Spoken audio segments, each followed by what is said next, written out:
Tan Malaka, lebih dari seorang pejuang kemerdekaan Indonesia. Ia adalah filsuf, orang yang ketika pemimpin-pemimpin kemerdekaan lain masih sibuk memikirkan persatuan, ia beberapa langkah lebih maju menggagas bentuk republik bagi negara Indonesia. Ada impian besar Tan untuk Indonesia berdiri sebagai negara tanpa parlemen. Seperti apa gagasan itu?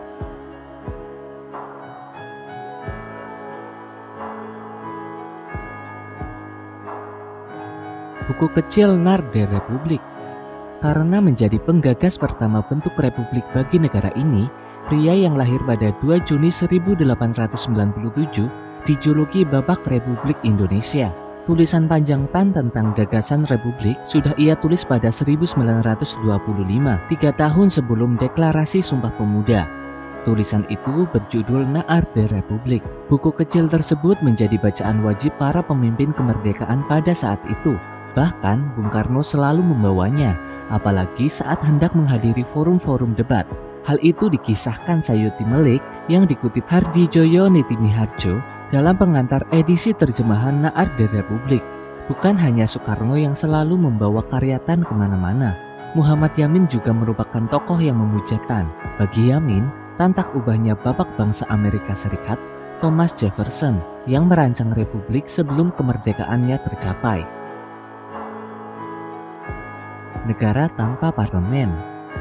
Tan memang tak sempat menjelaskan secara tuntas bagaimana bentuk negara republik yang dimaksud. Selain dalam Narde Republik 1926, gagasannya tersebar dalam buku yang lain, seperti Soviet dan Parlemen 1922, Aksi Massa 1926, dan Madilog 1942.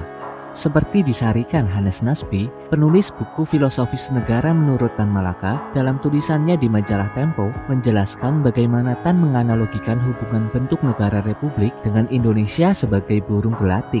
Burung gelatik tampak seperti makhluk lemah dan banyak yang mengancamnya. Di dahan yang rendah, burung ini harus waspada dari cengkeraman kucing. Sementara dahan yang lebih tinggi, ada elang yang siap menyambar sang gelatik. Ia hidup tak merdeka, penuh ketakutan dan diselubungi perasaan terancam. Bagi Tan Malaka, Indonesia harus bebas dari ketakutan seperti itu. Namun sebaliknya, jika burung gelatik berada dalam satu rombongan besar, ia akan bebas menjarah padi di sawah.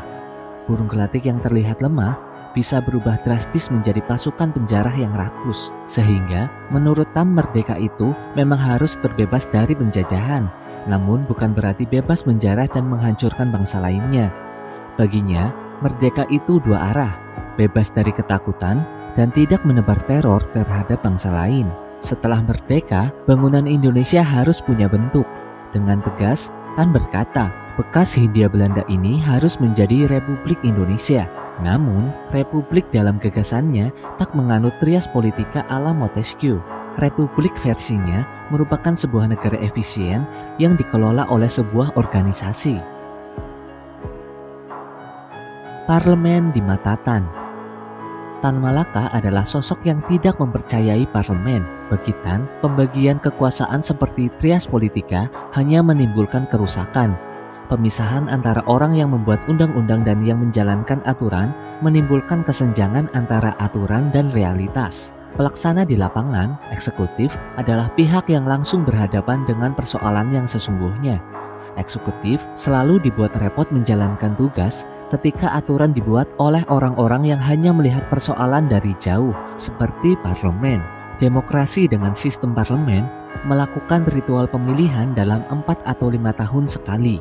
Dalam kurun waktu lama, mereka menjelma menjadi kelompok sendiri yang jauh dari masyarakat, karena para anggota parlemen tidak bercampur baur lagi dengan rakyat. Seharusnya, mereka tak berhak lagi disebut sebagai wakil rakyat. Akibatnya, parlemen cenderung menghasilkan kebijakan yang hanya menguntungkan pemilik modal, jauh dari kepentingan masyarakat yang mereka wakili. Parlemen dengan sendirinya akan tergoda untuk berselingkuh dengan eksekutif, perusahaan, dan perbankan. Akhirnya di mata Tan, parlemen tak lebih dari sekedar warung tempat adu obrol. Mereka isinya orang-orang yang jago berbicara dan berbual. Tan menyebut anggota parlemen sebagai golongan tak berguna yang harus diongkosi negara dengan biaya yang tinggi.